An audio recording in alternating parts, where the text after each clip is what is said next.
everybody, welcome to Thinking Theology. I'm Don. I'm doing a topic that numerous Christians have had an issue with or wondered about, and it's whether or not yoga is so-called Christian. Now, one of the problems with that line of questioning to begin with is whether or not, how do you even define or decide whether or not something is Christian? Like when people say, oh, that's not very Christian of you. Well, mean-spiritedness is part of people's mindset. Individuals do have mean-spiritedness, some more than others, and some happen to profess Jesus is Lord, if that's what makes one Christian.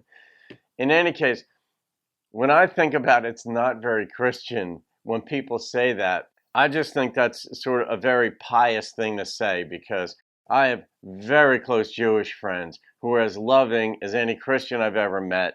So kindness, thoughtfulness, lovingness, generosity is not the domain exclusively of Christians. Some of the Christians I know are some of the meanest people I've met.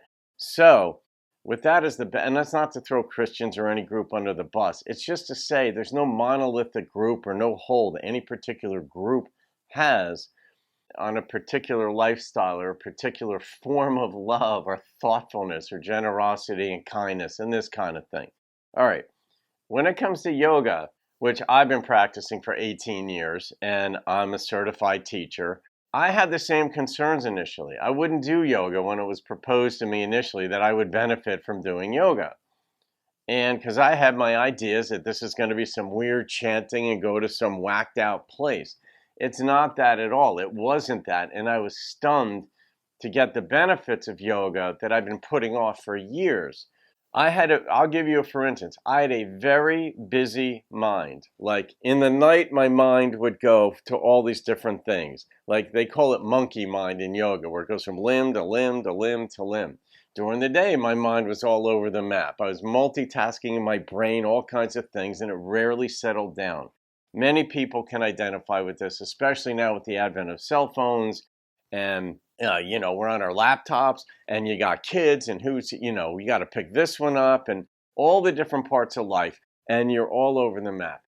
I didn't realize that the mind was something that was very much more so. I was in control of my mind. I could be more in control of my mind than I knew. I thought the mind sort of was almost like its own entity. It just had its own activity and it sort of followed different courses of thought or action. And then I would settle on, I've got to do this, this, this. I would try to prioritize all the varied thoughts that were just happening up there. When I took my first yoga class, I didn't take it to settle my mind. I didn't even know that my mind could settle. 20 minutes into the class or so, and I still remember this vividly, it dawned on me, wow, my mind is just here in the classroom. It's not wandering all over the place. So what I realized and contemplated a lot about afterward was, what happened in there? How did my mind settle down so much? Nothing was being taught to me doctrinally. It was about breathing, stretching, bringing your awareness inward as opposed to out there into the world. It was stressed that this is your time to settle down. And it's not unlike when you get on an airplane if you're traveling with somebody and they say, if we lose cabin pressure, oxygen masks will drop from above. And if you're traveling with somebody, put the oxygen mask on yourself first, then put it on with the person that you're responsible for. Maybe it's your child. The first time I heard that, I thought, my God, that is so backwards. You have to take care of the person you're with. But then the next thought was, well, wait a minute. If I'm debilitated and I'm responsible for this person, then they're going to lose out too. So there are times in life where you have to value yourself in order to value others. And that was one of the things that I realized, that you do need to take care of yourself. It's not a selfish thing to take care of yourself. And I learned that in yoga. There are some weird teachers in yoga, just like there are some whacked out teachers in Christian circles. We all know this. Sometimes you can look on TV and see some of them are just, you look and like, my God, you are nuts. So every sort of discipline, if you want to call it, every sphere, every group, if you want to call it that as well, has its whack jobs and it has its good people. It has its weaknesses, it has its strengths. Yoga itself, there's nothing inherently wrong with breathing and stretching and taking quiet time. You can think about whatever it is that you wish to think about in what I would say a properly structured yoga class, a flow yoga, where you go from one posture to the next and they lead into one another. There's balancing postures and there's strengthening postures. Of course, you're stretching. But the whole time, the purpose is to keep your awareness sort of quiet, sort of inward. And in that case, you could see where your hurts, your wounds, where you haven't forgiven yourself, where you may not have forgiven others. You see some joys, certain things when you just quiet down. And that is what yoga has to offer. You can think about whatever you want to think about. If you want to think about Jesus, if you want to think about the resurrection, you can think about whatever you want, or you can think about nothing. But a big part of the yoga focus, and most yoga teachers don't even know this, the purpose of doing the postures is to rid your body of the residual energy so that at the end of practice, when you're in Shavasana, and those of you who have taken a yoga class will know what that is. At the end of class, for 5 or 10 minutes, you typically lay on your back, close your eyes, and the purpose is to focus on one thing.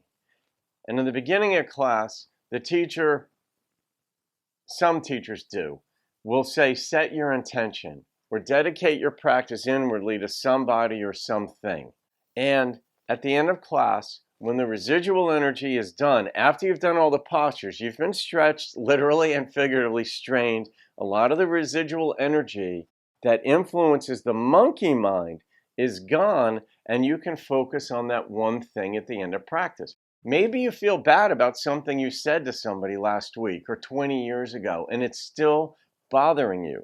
The point would be then, if that's what your intention was, to find a way to forgive yourself for that thing, then in the end of class in Savasana, you can focus on that one thing much more readily, and you may get some insight into how to let go of that or how to forgive yourself. Because in one sense, when you can forgive yourself for things, it's easier to extend forgiveness to others. So, because it can be very difficult. Those of us who are difficult are hard on ourselves. Maybe we're perfectionistic in some ways. I know I am. I never want to hurt somebody. And I look back on things in my life where I did. Sometimes some of the things that were bothering me was things I did or said when I was 8 or 10 years old. And finding a way to forgive myself or let go of that made it much easier for me to extend that forgiveness to others and sort of help them through it, just in regular daily life, not even in a yoga class. So there's nothing inherently wrong with yoga, okay? Any more than there's anything inherently wrong with going to a church, okay?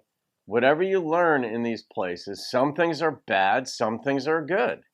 And in yoga, you can decide based on the teacher and what it's about, and how he or she, typically she, there are far more females that do and teach yoga than males, that you can decide for yourself whether or not, some teachers like to get into chanting and that can weird people out. It did me. I'm not big into chanting. It's just not a big thing for me. I don't think it's inherently wrong.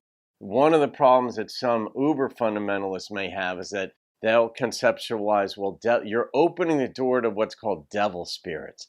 And these spirits, if you're in there in a yoga class, they're going to somehow jump into your brain or your mind or your being or your soul, and they're somehow going to interact with you and screw you up if you if you practice yoga. And that, to me, is just a really sophomoric, childish way of viewing life. And you have control over what you think.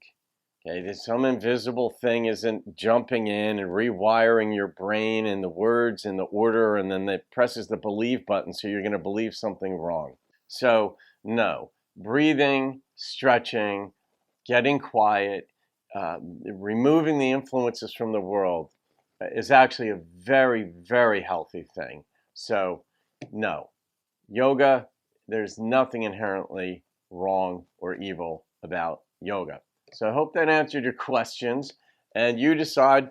Every teacher's different. Anytime you take a class in a studio or any other studio anywhere, it's that's how it works. You decide whether or not you like that teacher, the same way you decide whether or not you like your pastor, your priest, your minister, or whomever. So there you go, folks. Hope that helps clear up some of the difficulty. I love yoga. It's changed my life in a lot of ways.